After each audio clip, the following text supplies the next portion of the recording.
My name's Adele Onyango and welcome to another episode of Legally Clueless. No, seriously, I have no clue what I'm doing, but I'm pretty sure I'm not the only one. Hey you, welcome to episode 127. Thanks for rocking with this podcast. If this is your first ever episode to listen to, welcome to the tribe. Make sure you join us on our Instagram page. We're at Legally Clueless Podcast. On Twitter, just use the hashtag Legally Clueless. And if you check out our YouTube channel, you can watch season 1 of our video series. A link to our YouTube, our Instagram is in the show notes. Also coming soon to our YouTube channel are the episodes from the tour. So if you are just joining, that means you have no idea that we are currently on tour. We flagged off in Nairobi, and this past week we took the podcast to Kisumu and to Nakuru, and now I came back to Nairobi for one night as I'm recording this. Tomorrow morning, we're off to Mombasa, which should be absolutely fun. I am having so much fun on this tour. I really am. I think it occurred to me when I was in Kisumu and we went on this boat ride that was just so fantastic. I can't wait for you to watch the video episodes, by the way. All of this and more is in there. But when I was on this boat in the middle of Lake Victoria, maybe not the middle, but like surrounded by Lake Victoria, it just occurred to me that this is really what I want to do for a very long time in terms of going out, meeting people where they're at and hearing their stories, sharing those stories, and then exploring this big and beautiful continent that we have. This is really what I want to do, and I really felt on that boat so much like myself. How can I explain it? It's like, I don't know if the word is assured or like I just felt such an intimate understanding of myself and an acknowledgement, yeah, that's what it is, that this is really where I want to be. So, enjoying it. So when we're in Kisumu, I have to give a huge shout out to the space where we recorded all the beautiful, powerful Kisumu stories, one of which is coming up a little later in this episode. In fact, oh my God, I have not played that for you. Listen to this. I'm from Kisumu. I was born in a pretty conservative family. My dad is a pastor. So in my third year in campus, I got pregnant. And that's when I would say my life really began. My dad was really one of the greatest pillars of my life. I felt like I had disappointed him. I sort of misplaced the pregnancy results. And my dad got it. I wasn't employed. I had to take care of a whole child. When I came home, I didn't want to burden my parents. So I didn't ask for money for diapers. So my baby daddy was not helpful financially when I came back to Kisumu. And there was this night that I did not get to buy the diapers and my baby peed in bed. And I looked at her in that moment and I said, this is the lowest that we will ever go. Doesn't matter whether it's washing toilets. I didn't care what I was going to do to provide. That is one of the stories that we recorded in Kisumu this past week. It's a story by Patricia and it's going to be coming up a little later in this episode. But in Kisumu, where we were recording all of these stories, is a community space called Lake Hub. They are a co-working community. They have programs that incubate different young people with their ideas in Kisumu. They're trying to make sure young people get access to digital skills that will help them. And not only like in Kisumu, I do know that they are working on a project that will see them take those skills to Lodwar. I mean, it's just going in that space. It's like, oh my God, look what people are doing. Almost like my hope is restored in humanity, you know what I mean?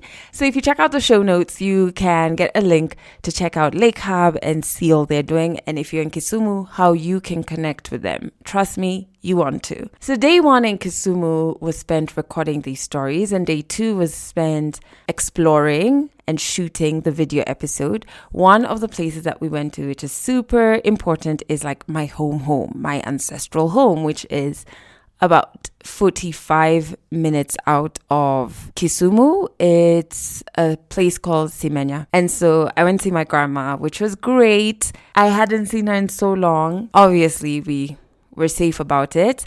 But I think like seeing her was... I had kind of grown like this hard heart, especially, well, it's not a hard heart. I just have drawn really strong boundaries around me. And not that that's a bad thing. I don't think so. I just feel like if you cross me or my sisters or you, I feel a certain way in our relationship, I pull up the boundaries even higher. And I think that kind of happened with my grandma. And seeing her was nice.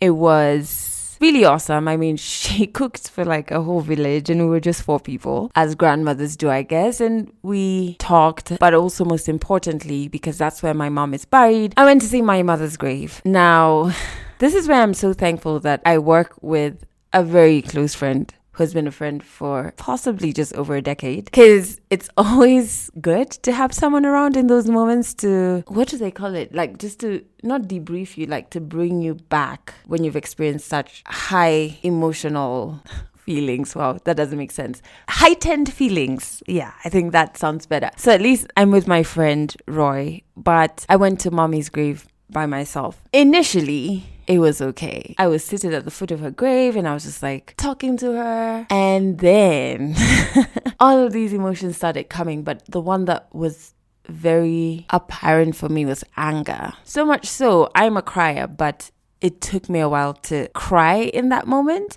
because I was just consumed by rage. And it's like a number of things, like you're angry at this life thing, like what the hell, what is this, why did you take this woman away? Then I got angry at her, like I was just like, what the hell, like why did you go? And then I got angry at myself because I was like, that is so insensitive, you know how hard she fought. And it was just like cycle of rage. And then the strange thing, and I was talking to my aunt who also lost her mom, and she said this happens to her as well. When I was leaving my mom's grave, like, you know, to go because we needed to get back to Kisumu before curfew, I felt like I was abandoning my mom. It was strange. It was so strange. Anyway, during my rage vent by her grave, I think one of the things I was asking for is a sign. I was like, I just really need a sign that you're here, that your energy is like around me somehow. Like I just, you know, I think I was even so weird and mad because at a point there was like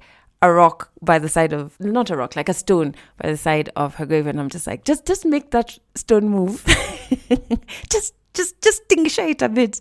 And that's how I'll know you're here, which is just like mad. But in that moment, man, there's no rationality when it comes to grief. Anyway, so fast forward, we finish up in Kisumu and then we head to Nakuru, which is where I've come from today. So this is linked to the whole sign situation. No stones were moved, but you tell me if this is not a bit strange. So I get to Nakuru. Obviously, I know before I go to a space who I'm recording, and we've worked a bit on their story. And by worked, I mean they've shared what story they want to share.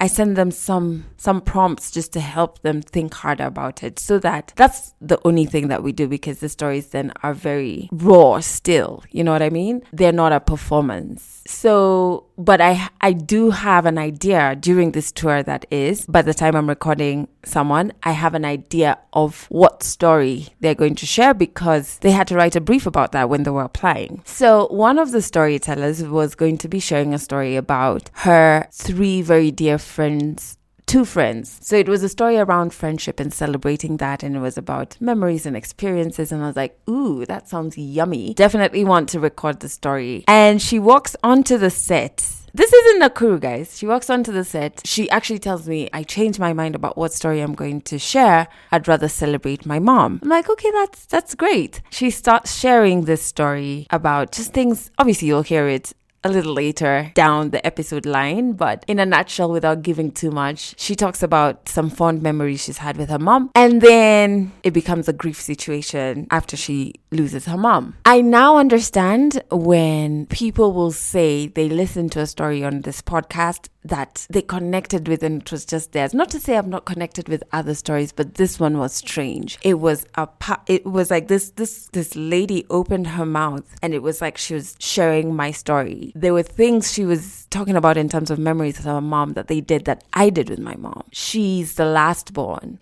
We realized we have tattoos related to our moms on the same place, on the same hand.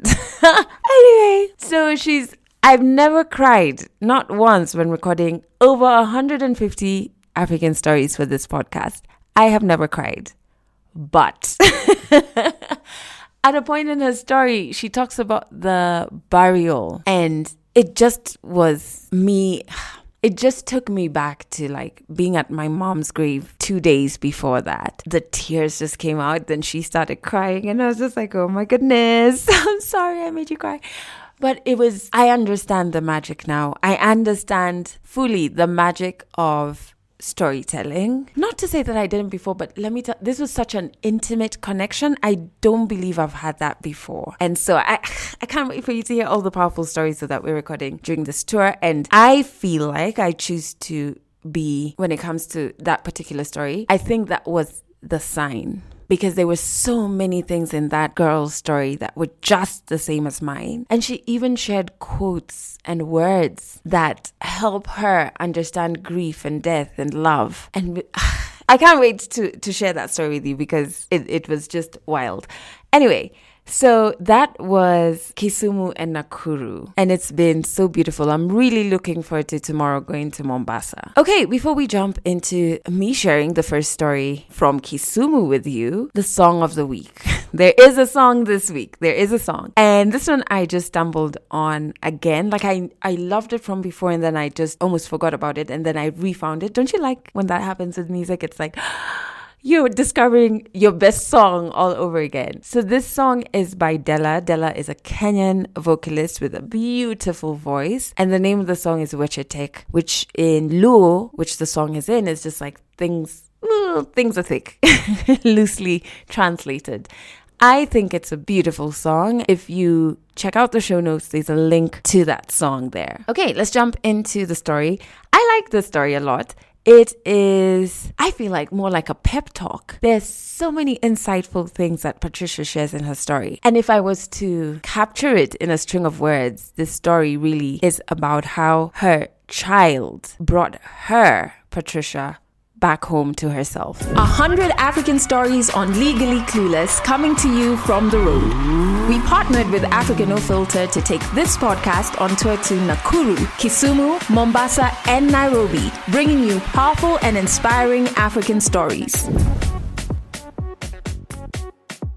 So my name is Patricia Nudi Orao. I'm from Kisumu, from the Luo tribe. I grew up here in Kisumu. I went to school primarily in Kisumu, and so this is home. I was born in a pretty conservative family. My dad is a pastor. It was a pretty close-knit family. When I was a child, I felt like I didn't really fit in. At that time, I thought I was born a rebel. As I grew older, I began to realize that I really just had a mind, and I just wanted to speak out. And that is not very common in Africa, but children do not have opinions. And I realized I didn't fit in because of that. I wanted to ask questions, and I wanted answers. It had to make sense to me for me to do it as early as I could remember. So because that was frowned upon, I got into my shell as much as I could. I did not speak up a lot in my primary school. I transitioned to high school. Part of what I realized at that point is I wanted to use my voice more. I just began to really look at conversations from a point of why are we supposed to do this? For example, we are supposed to be running to the dining hall. Why are we running? And this, I think, was also shaped by when I got through high school. I got through high school really late. People were reporting in January. I reported in March. When I got there, my desk mate got into a fight with someone. When they went to solve the issue, the teacher sort of said that Patricia is our bad girl, so do not really interact with her because now that is coming off on my best friend now in high school. And I started living out the tag because earlier on I felt that I just wanted now to live out who I was and to question things and all that. In Form 3, I had a phone in school. I wasn't really expelled. I came back home and I told my dad I'm not going back to that school. And that was a pretty good school in Nyanza province then. So I told him I wanted to go to a day school. I was just done with it, done with the whole branding that I just got this negative branding just because I used my voice more than most people my age did. And so I signed up to a day school. It was a district school. I came from a national school to a district school. So that was shocking to my father. And he actually did not come to terms with it for a very long time. I performed well. I went to law school. And pretty much the reason why I even was going to law school was I really was just so fed fed up with the injustices that was happening to so many people, and they didn't have a voice. They were not supposed to speak up about it, and they were really not supposed to say anything. So in my third year in campus, I got pregnant, and that's when I would say my life really began. It was a moment of self-discovery. It was a moment that I had not at that point really been introduced to who I was. And I think the pregnancy really introduced me to who I was. I connected with myself more spiritually, emotionally. It was a very difficult time because I didn't know how to break it to my family, to break the news to my family. I also lost quite a number of friends. And because I went through campus, really trying to still fit in and not really also try to not be visible, I didn't have a lot of social capital. I just went into my cocoon. And during that period, I got to discover myself. I got to discover a lot about me that I did not know. Fortunately enough, I gave birth after campus. So I got pregnant in fourth year, not third year, sorry. So I gave birth after campus because I didn't want the shame that came. I mentioned earlier, I'm from a very conservative family. I was raised well. My dad was really one of the greatest pillars of my life. And I think that really informed the person that I was. Even growing up, I had such self-confidence that I didn't see in a lot of other people. And so that is why it was easier for me to say what I thought. And so I felt like I had disappointed him. I felt like I could not be able to operate in that environment anymore. And so I went and stayed with my baby daddy at that time. I didn't really break the news. How they knew I was pregnant is they got the note. I forgot it somewhere.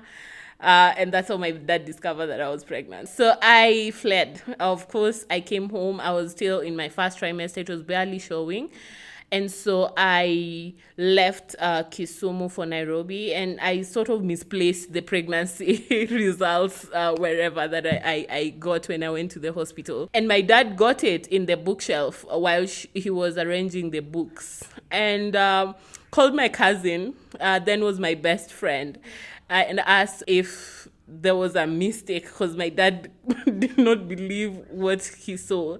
And that's how they discovered that I was pregnant. So when they called earlier, I had lied that I was going to get some employment and I was going to stay with my friend. So when he called, of course, he was pretty shocked, I would say, but also very disappointed. My mom was so devastated, and I understood. It was just they did not expect it from me. I was not the troublemakers when it came to really. I barely had relationships, especially with boys, and so they didn't see where that was coming from, and that was tough. But in that moment, I said that I would make my parents proud, and I would turn it around, and I would make something out of everything that happened.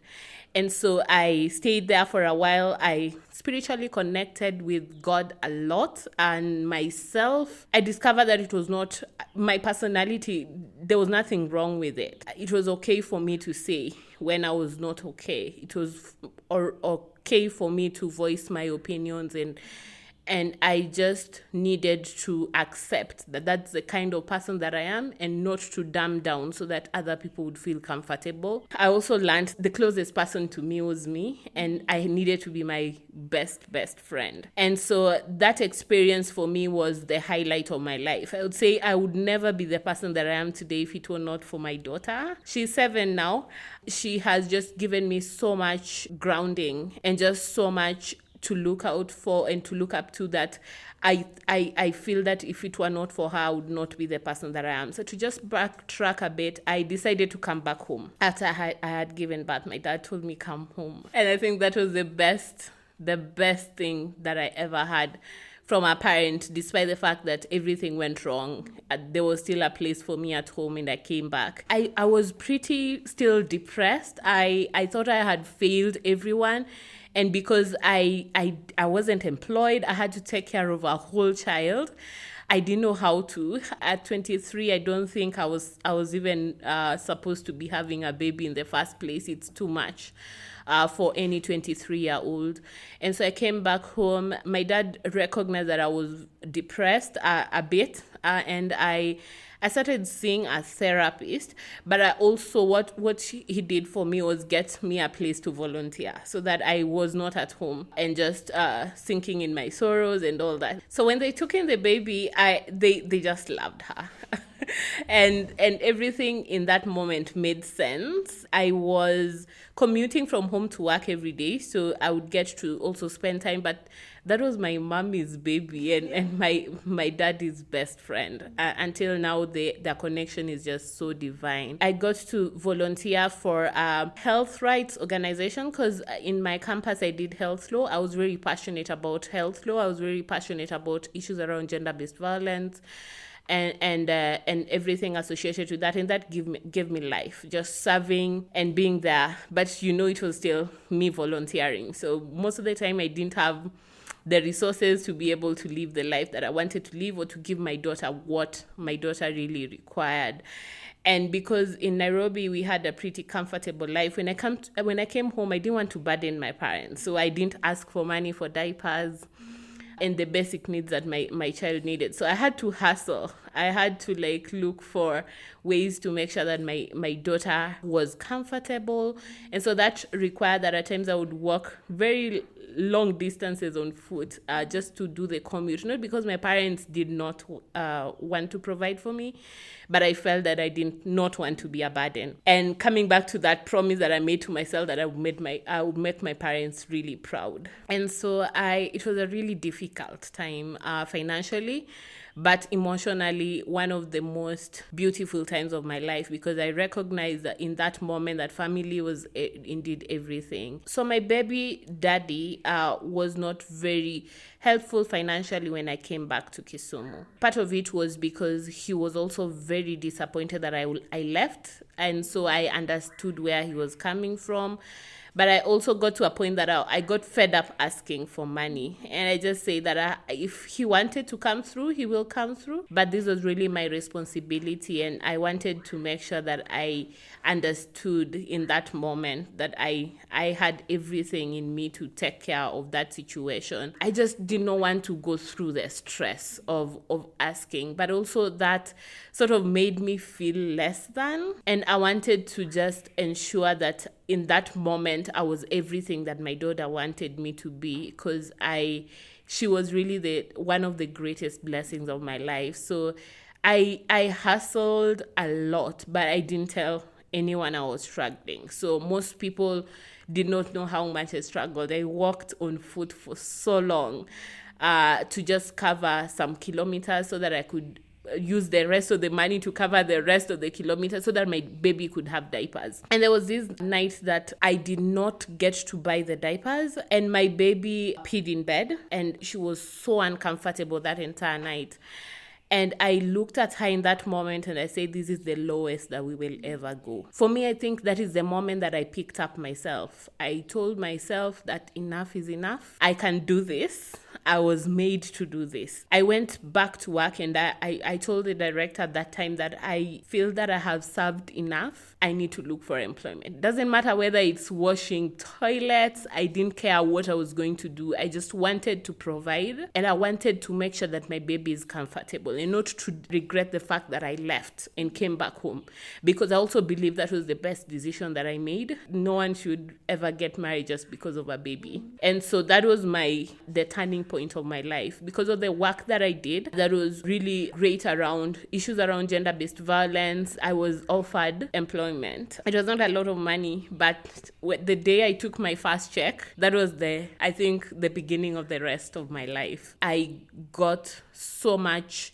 from that moment that I don't think I could ever describe. For me, that has been the bedrock of why I champion for economic independence for women, because there's something about that check in your hand that really just restores everything for you, including your self-esteem and your confidence and your belief that you can indeed do anything. I began my journey of employment now. I feel my purpose is to just connect to the girls who don't see that it makes sense. In the long run, I feel that everything that I lived through was for me to be an inspiration and for me to be to impact someone else's life positively. And so my journey has been full of ups and downs, but one of the things that I've really realized is that I didn't have to lose my voice all along. I didn't have to always want to fit in. It was not a must for me to fit in. I could be able to just live my life without having to live up to the standards. And one of the things that has done for me in raising a girl is to ensure that her opinion matters and for her to know that she can speak up. That if she's not comfortable, for example, I will not force her to do something that she's not comfortable doing. Like I see, for example, mothers insisting that you have to say hi to people and be nice. My child does not owe anyone being nice to them. And she can be able to tell me that she's not comfortable visiting so-and-so or being in the company of so-and-so. That would be okay. And the depth of the conversations we have with her is from a point of acknowledging that she's enough and she is good enough to be able to say how she feels and for her feelings to be valid in that moment. And although she's a child and she still needs guidance, I wouldn't silence her. I would let her speak up. I would give the guidance as the adult in the room, but I would also acknowledge that she has the right to be able to speak out. And had I been given that right to be able to say how I felt, I would not have been forced to close down or to go into my cocoon or to feel like I needed reassurance in some moments because the world viewed me as someone who was vocal as a bad person. It speaks a lot about also our education system and how we just always look at kids as people who are supposed to not be heard. They just have to appear and be seen, but not to be heard, and that their opinion doesn't even matter in some of the very little things, like I'm feeling pain, but they are disregarded and their pain is never really looked at as something that is supposed to be looked into. And so my parenting skills have been really shaped by how I've lived my life. I can say right now that my pregnancy was the best thing that ever happened to me. I don't think I would be the person that I was today if it were not for that process, and that just having a lot of time to yourself to think and to just reconcile with the person, to forgive yourself and to forgive the other people that also hurt you in one way or the other, and to also just ensure that I get to be the person that I was created to be. So that was, I think, one of the highlights of my life. So moving forward, married, waiting for my second child, and are you pregnant now? I'm pregnant. Oh, congratulations. Thank you. Actually, I'm delivering anytime now, so I'm tam. Yes, so I really just feel so blessed in this moment. And not to say that marriage or childbirth is an achievement of sorts. It's just to say that I did not see myself here. And so I'm just celebrating those very small wins, to be in a thriving career and to do the thing that I love to do every single day, to work in a space where I feel like I'm fulfilling my purpose, and to give voices to girls and women who ordinarily would not have their voices heard. I'm not saying giving voices in the terms that I am the one to give them the voice. It's to empower them enough to see that their voice is always in there. I refuse to be the voice of the voiceless. I feel that is one of the most, I don't know how to put it, but it's just not my favorite phrase, because it devalues someone to a point that you now have to be their savior. And I know that I'm not someone else's savior, but I know that what I know can be able to be transferred into another girl who does not have their self-esteem going for them, or who does not feel like they fit in, but to just transfer what I know to them so that they can be able to voice those feelings and to be able to get the solutions that they require to then be the master of their own lives. One thing that I would like to tell anyone who is struggling to find their voice is that your voice matters, and it's something that is in you. It is not something to look out for outside of who you are. Voice your feelings. Your feelings are valid. If you're not feeling okay, you're not feeling okay. If something does not make sense, it does not make sense. Do not just follow a path just because you're told to follow the path. You need to question why. And you need to ask yourself in that moment, that does it make sense for you? So for me, finding your voice is about just giving yourself permission to have feelings and giving yourself permission to put those feelings into words, and not being ashamed of how people will see you or what they will think of you. In that moment, your feelings matter, and you need to speak them out. My child gave me my voice back because I now needed to take care of a whole human being. I didn't know how I pulled through. It took a village. I felt in that moment, because one of the things that happened when you get pregnant so early is that is how people define you. And so I needed to redefine myself. I needed to reintroduce me to me. Not just for me, but so that when my daughter asks questions, I can be able to put them into context from a point of wholeness and not brokenness. So I needed to be okay for me, so that then that would have a ripple effect on how my daughter saw herself. And today I see a girl who is very confident and very self-aware. I credit to the fact that she gave me permission to reintroduce me to me. It needed me to be whole, and it needed me to be okay. And part of being okay was to acknowledge that I was not okay. 100 African Stories, the Legally Clueless 2021 tour powered by African No Filter. We're traveling through Kisumu, Nakuru, Mombasa, and Nairobi, bringing you real, raw, and inspiring African stories. As I said, didn't that feel like a beautiful story, but also a powerful pep talk? I'm so glad Patricia applied to share her story, and she came and I was like, oh my word, like you could actually give birth on our set. But I also really liked how intentional she is about her parenting with her daughter. It's something that I have really been thinking about. Not for my own kids. I think I have said this many times on this podcast. That kid thing, I'm really not sure about having any kids. But I mean in terms of my 2 nieces and nephew.